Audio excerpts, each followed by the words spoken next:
విశాఖపుర ప్రజలందరికీ ముందుగా విజయదశమి శుభాకాంక్షలు.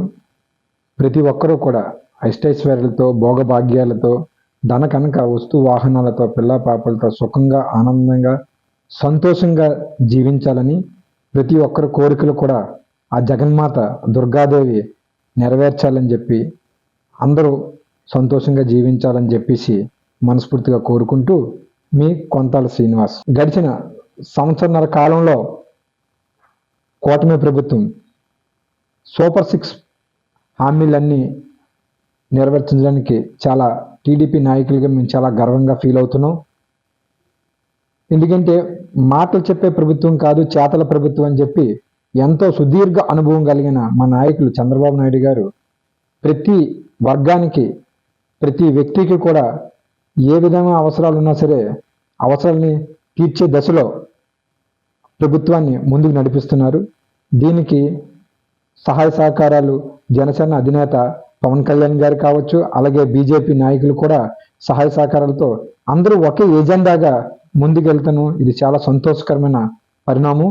ఈ కూటమిని విడదీయాలని ఎన్నో కుట్రలు కుతంత్రాలు పన్నుతున్నప్పటికి కూడా ఎటువంటి ఎవరు చెల్లించకుండా ముందుకు సాగుతూ ప్రజల యొక్క సంక్షేమమే ప్రధాన ఎజెండాగా ఈ కూటమి ప్రభుత్వం వెళ్తుందని మేము చాలా గర్వంగా చెప్పగలుగుతున్నాం.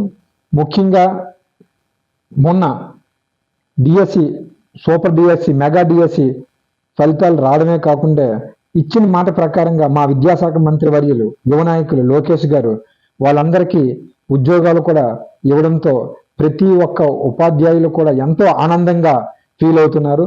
దానికి తోడుగా ఈ మెగా డిఎస్సే కాకుండా ప్రతి సంవత్సరం కూడా డిఎస్సి తీసి ఉపాధ్యాయుల కొరత ప్రభుత్వ పాఠశాల లేకుండా, ఉపాధ్యాయులు లేని పాఠశాల నిర్వహించకూడదు అని ఒక దృఢ సంకల్పంతో మా విద్యాశాఖ మంత్రి గారు తీసుకున్న నిర్ణయం ప్రజలందరూ కూడా హర్షిస్తున్నారు. ఎన్నో సంవత్సరాలు బట్టి డిఎస్సి తీస్తామని ఊరించిన గత ప్రభుత్వాలకు చెంపచెల్లిగా చేసినట్టు వచ్చిన సంవత్సర కాలంలోనే డిఎస్సి పెట్టడం, ఫలితాలు ఇవ్వడం, అలాగే ఉద్యోగాలు కూడా ఇవ్వడం అనేది చాలా అద్భుతమైన పరిణామంగా ప్రతి ఒక్కరు కూడా ఫీల్ అవుతున్నారు. ఈ రోజు ఒక యువతకు ఒక భరోసా, ఒక ధైర్యం వచ్చింది. ఆంధ్రప్రదేశ్లో మేము సగర్వంగా బతకగలం, మేము చదువుకున్న చదువుకి ఉద్యోగాలు మాకు వస్తాయి, మన ముఖ్యమంత్రి గారు తప్పకుండా మాకు మంచి చేస్తారు అని చెప్పి ఒక దృక్పథంతో ప్రతి ఒక్కరు కూడా ఉన్నారు. అంతేకాకుండా ఐటీ మంత్రిగా కూడా బాధ్యతలు నిర్వహిస్తున్న లోకేష్ గారు కూడా విశాఖపట్నం కావచ్చు, విజయవాడ కావచ్చు, కర్నూలు కావచ్చు, ఇలా వివిధ ప్రాంతాల వారిగా కూడా పరిశ్రమలు తీసుకొచ్చి పరిశ్రమల ద్వారా ఎంతో మందికి ఉపాధి కల్పించాలి. చదువుకున్న వారికి చదువుకున్న వాళ్ళ చదువు తగ్గట్టుగా ఉద్యోగాలు కల్పిస్తే వాళ్ళకి భవిష్యత్తు ఉంటుంది. వాళ్ళ భవిష్యత్తు బాగుంటే ప్రతి కుటుంబం కూడా ధనవంతుల కుటుంబంగా తయారవుతుంది. ప్రతి ఒక్కరు కూడా ఎవరో ఏదో చేస్తారని ఆశించకుండా వాళ్ళ స్వశక్తి మీద ఆధారపడేలా తయారు చేయడమే ఈ కూటమి యొక్క ప్రధాన ఎజెండాగా ముందుకు సాగుతున్నారని చెప్పి ఈ సందర్భంగా తెలియజేస్తున్నాం. P4 అంటే ప్రావర్టీ లైన్ కింద ఉన్న ప్రజలను ఆదుకోవడానికి, వాళ్ళని ఎకనామికల్గా గ్రోత్ చేయడానికి, డెవలప్ చేయడానికి కూడా ఒక మంచి సంకల్పం తీసుకున్నారు.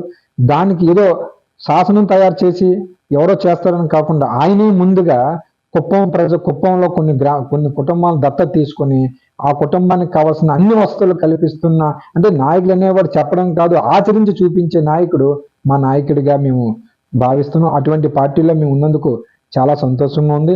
అలాగే మా దక్షిణ నియోజకవర్గం ఇన్ఛార్జ్ సీతంరావు సుధాకర్ గారు కూడా అనిత్యం దక్షిణ నియోజకవర్గం ప్రతి వార్డులో ప్రతి ఒక్క అవసరాలు తీరుస్తూ ఎన్టీఆర్ ఆరోగ్యశ్రీ దీనికోసం ఆయన నిరంతరం కూడా కృషి చేస్తూ ఆయన ఒక ఆదర్శం, మమ్మల్ని ముందుకు నడిపిస్తున్నారు. దక్షిణ నియోజకవర్గంలో ప్రతి గడప ఆయన ఇప్పటికే ఈ సంవత్సరంన్నర కాలం పాటు ప్రతి గడపలో ఎవరున్నారు, ఎవరికి ఏ అవసరం ఉంది అని చెప్పి వాళ్ళ అవసరాలు తెలుసుకుంటూ వాళ్ళ అవసరాలు తీరుస్తున్న నాయకుడిగా మా సుధాకర్ గారు కూడా ముందుకు వెళ్తున్నందుకు ఆయన అడుగుజాడలో మేము కూడా నడుస్తున్నాం. ఇవన్నీ టీడీపీ ప్రభుత్వం వల్ల, కూటమి ప్రభుత్వం వల్ల వస్తున్న ఫలితాలు. భవిష్యత్తులో కూడా మన ఆంధ్రప్రదేశ్ మరింత స్వర్ణాంధ్రప్రదేశ్గా తీర్చిదిద్దగల సత్తా మా నాయకులకు ఉందని చెప్పేసి మేము సంపూర్ణ విశ్వాసంతో మరోసారి విశాఖ ప్రజలందరికీ విజయదశమి శుభాకాంక్షలు తెలియజేస్తూ మీ కొంతాల శ్రీనివాస్.